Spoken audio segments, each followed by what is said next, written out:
I'm continuing my series on the great world champion Jose Raul Capablanca, world champion of course between the years 1921 and 1927.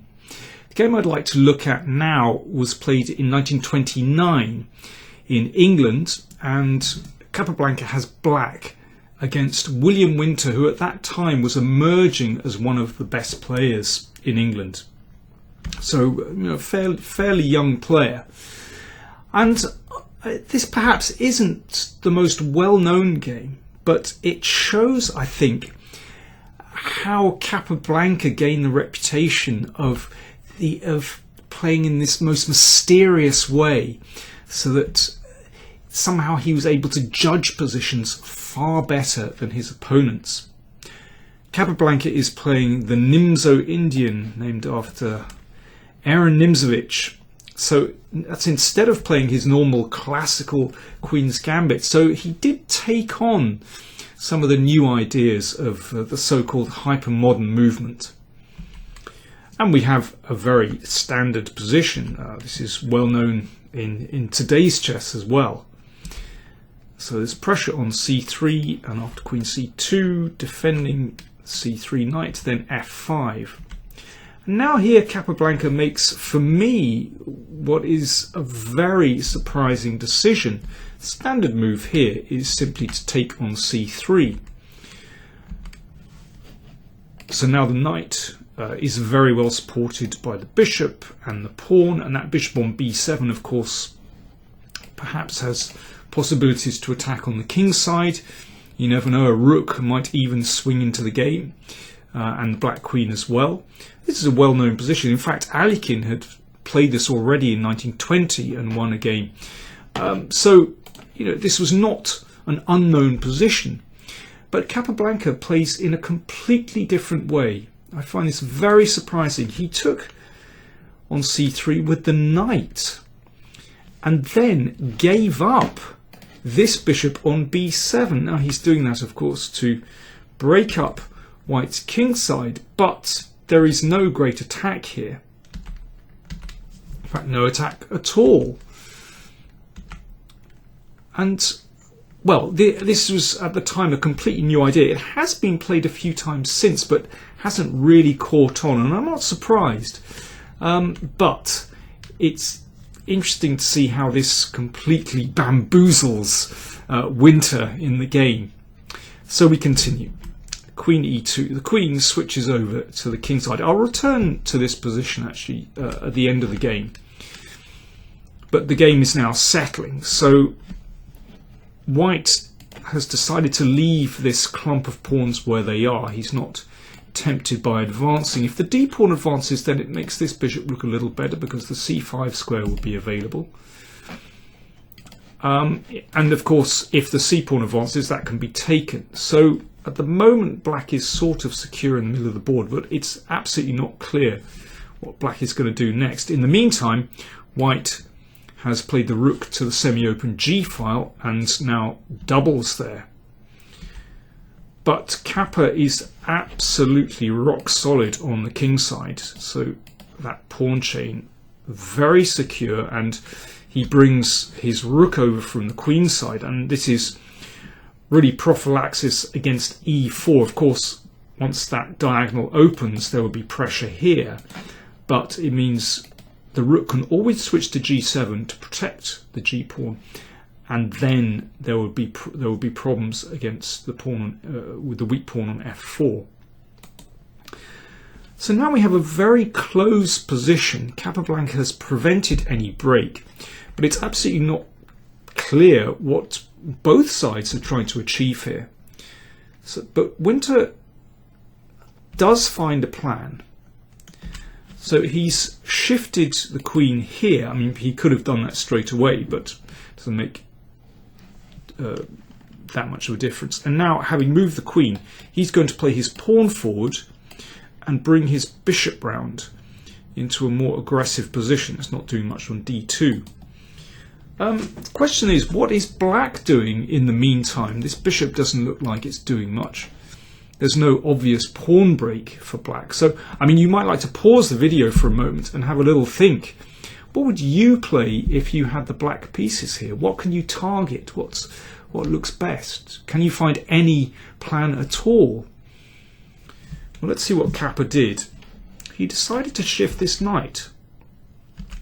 It's not obvious where it can go to. Normally knights need good outposts, but this is really creative what he comes up with. So he preempts this plan of bishop h4 by dropping the queen back. So the knight continues on its way. Now bishop h4, I think at this moment probably Winter still didn't appreciate what Capablanca was up to. Now of course if the bishop manages to come around here, then certainly White has achieved something, so Capa blocks that out with the bishop. And of course trading the bishops certainly is beneficial to Black to get rid of the bishop pair.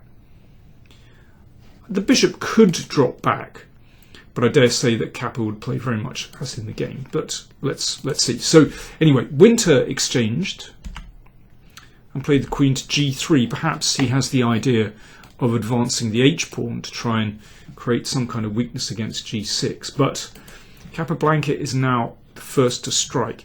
This was his idea. So he's repositioned this knight and he's ready to play to d5. And this starts Black's counterattack, Black's comeback in the game. This is a definite plan. If White waits, let's see what happens. Well, we're not going to take straight away. First of all, knight d6.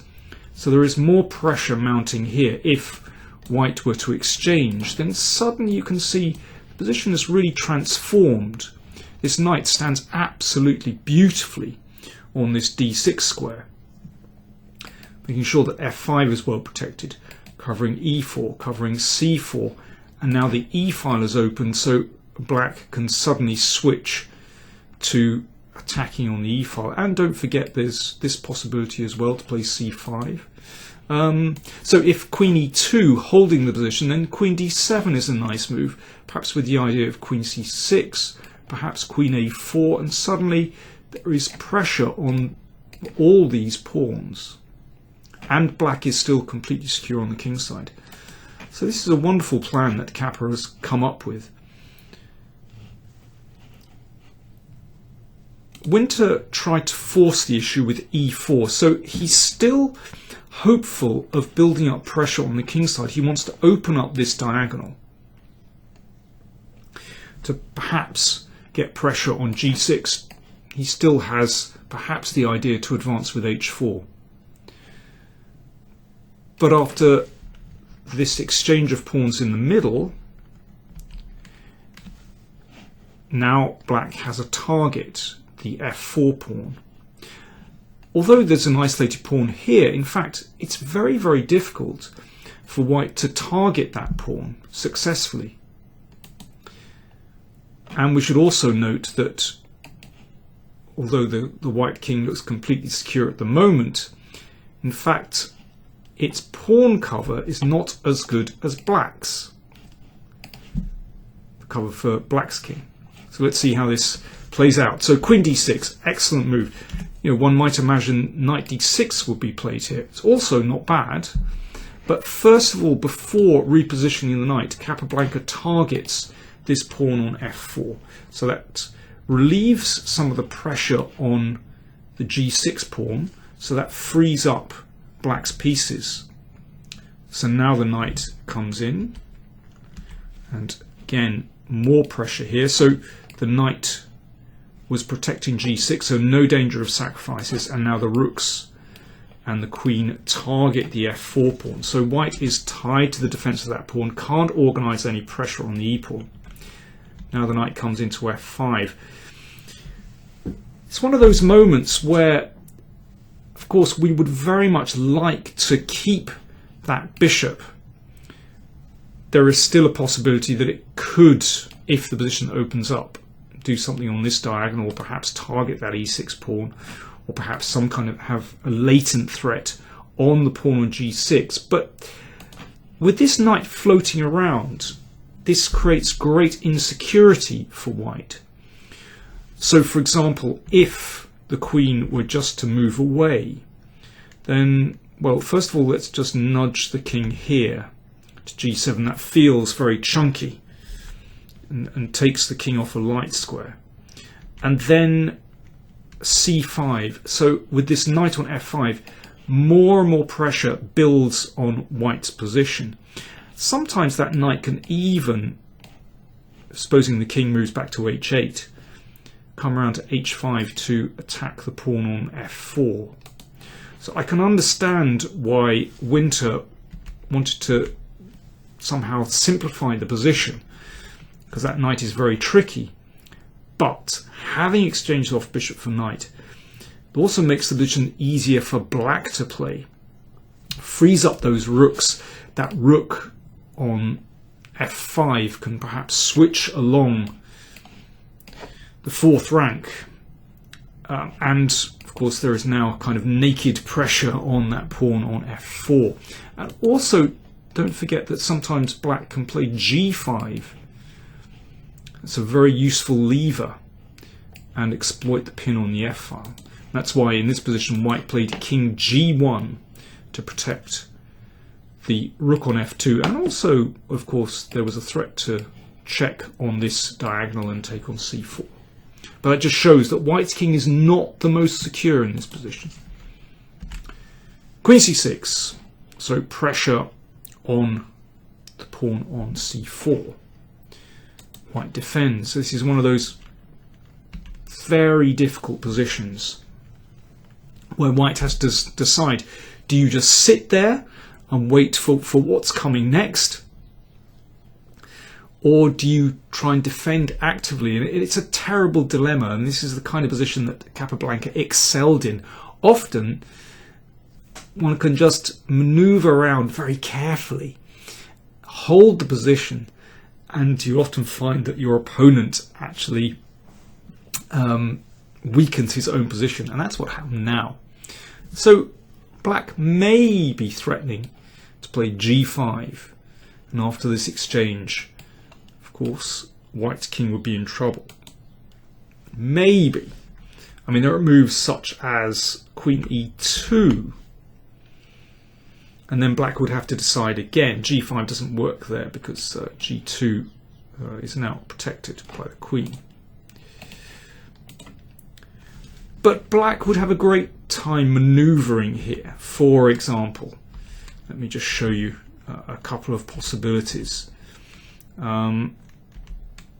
Here, rook a5 is very tempting.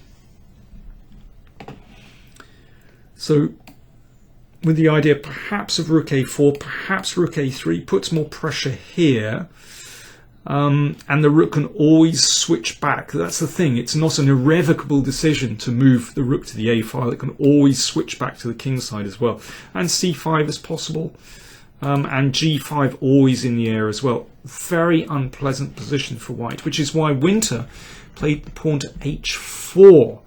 But somehow this is a further weakening of the position. He's looking for security.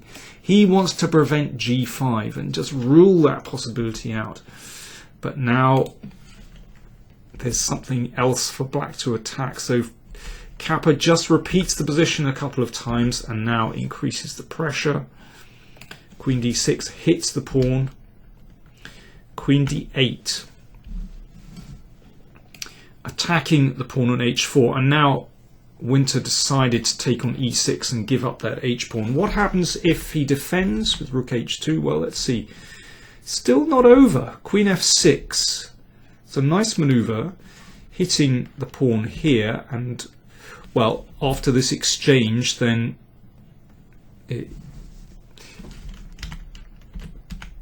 black, of course, goes into an endgame, a pawn up. But white does have some drawing chances there. I would say that position would be a relief for white to play, even though he's a pawn down after that middle game. But it's not necessary to cash in so quickly. It might be even better just to squeeze a bit more out of the position with c5 first to create a weakness there, because white is completely tied up here. So instead of suffering in that position, Winter takes on e6. But with the queen now right near white's king, position opening up, and this must be lost. I think the position has got even worse. And now the rook joins in the attack. It's not mate, but it's just highly unpleasant because the king is now a target, as well as, you know, weak pawns here. So this endgame would be lost, for example, here. And 2 pawns threatened. So the queen came to g3. Now the queen switched back, attacking here, and well, there's no decent defense. The queen can't come over because this f-pawn would be lost. Black has a pawn up and still has tremendous pressure, and now Capa just returns to attacking the f-pawn. And in this position, white resigned. Obviously, that can't be taken because the rook on f2 would be en prise, and then black is going to take here. That's pawn number 2, and then return to attacking white's king. It's all over. Fantastic game by Capablanca, and yes, this maneuver around about here, this was really mysterious and very hard to imagine for white, that suddenly actually black would seize the initiative in this position. I want to take you back to this position. And here I think this is where white missed a great chance, and probably it's just too early on in the game to realise that actually here is the moment when white really needs to strike and take the initiative before black kind of sets himself and secures the king side. e4 should be taken. Remember, white played queen f3 here. e4 should be played. Black has to take this. There are 2 threats to play e5 and take here. So black takes. And now this is very unfortunate. Black would very much like to castle on the king side to put immediate pressure on the pawn here. But this attack is instant and strong. h7 threatened, and now rook g6. And this must be winning for white already. So that black has a dilemma here. He could castle queenside, but there's a very attractive pawn sacrifice. Just playing a4, give up this pawn, and then just play c5. And with this bishop, this queen potentially coming here, and a5, this looks just fantastic. It's not over yet. I mean, the king can maybe try and slip out via d8, but worth playing for. And otherwise, black's king can't really stay in the middle of the board. For example, g6, trying to secure the position before castling, but then f5 opens things up and black's king will not find security. But I think this is the thing, against weaker players like Winter, he was a decent player, but they didn't appreciate the pitfalls in this kind of position. Later on, when Capa met stronger opponents, then they would be able to exploit the slight weaknesses in Capablanca's strategy.